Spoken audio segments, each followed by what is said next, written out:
Bonjour et bienvenue dans cette série de vidéos sur les probabilités. Aujourd'hui, nous allons voir comment calculer la probabilité qu'un événement se produise. Pour calculer la probabilité d'un événement individuel, il nous suffit de prendre la formule suivante.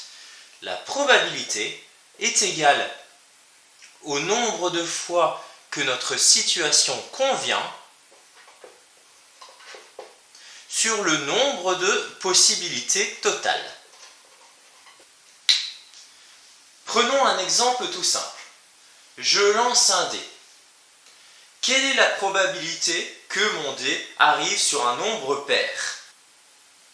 Sur un dé classique, j'ai 6 faces, ce qui me fait un total de 6 possibilités. J'ai 3 faces paires sur mon dé, le 2, le 4 et le 6.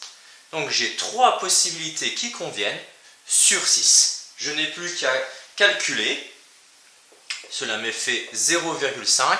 Une probabilité, on la calcule la plupart du temps en pourcentage, donc cela nous fait 50%. Comment calculer la probabilité cette fois-ci quand deux événements interviennent? Prenons la première possibilité. Nous avons deux événements qui doivent se passer en même temps. Autrement dit, nous utilisons le « et ». Donc, la probabilité que notre événement A et notre événement B se produisent en même temps. C'est la formule la plus simple. Il suffit de prendre la probabilité de notre événement A que l'on multiplie à la probabilité de notre événement B. Prenons cet exemple. Notre événement A a une probabilité de 50%, notre événement B a une probabilité de 80%. Quelle est la probabilité que ces deux événements se produisent en même temps? Il suffit de multiplier leur probabilité. Donc, je multiplie le 50% avec le 80% et j'obtiens la probabilité de notre événement total, soit 40%. Autre composition dans nos événements. Cette fois-ci, nous cherchons la probabilité que notre événement A se produise ou que notre événement B se produise ou que les deux se produisent en même temps. C'est-à-dire que nous utilisons le « ou » logique. Donc, quelle est la probabilité que mon événement A ou que mon événement B se produise?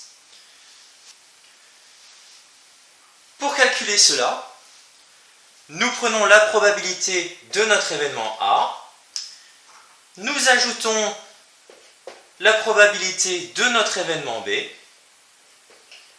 et nous retirons la probabilité que les deux événements se produisent en même temps. Dans notre exemple, cela donne 90%.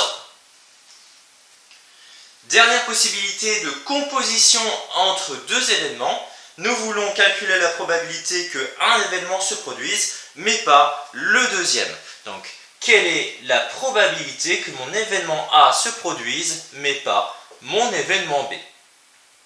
Pour cela, il me suffit de prendre la probabilité de mon événement A et de lui soustraire la probabilité que les deux événements se produisent en même temps.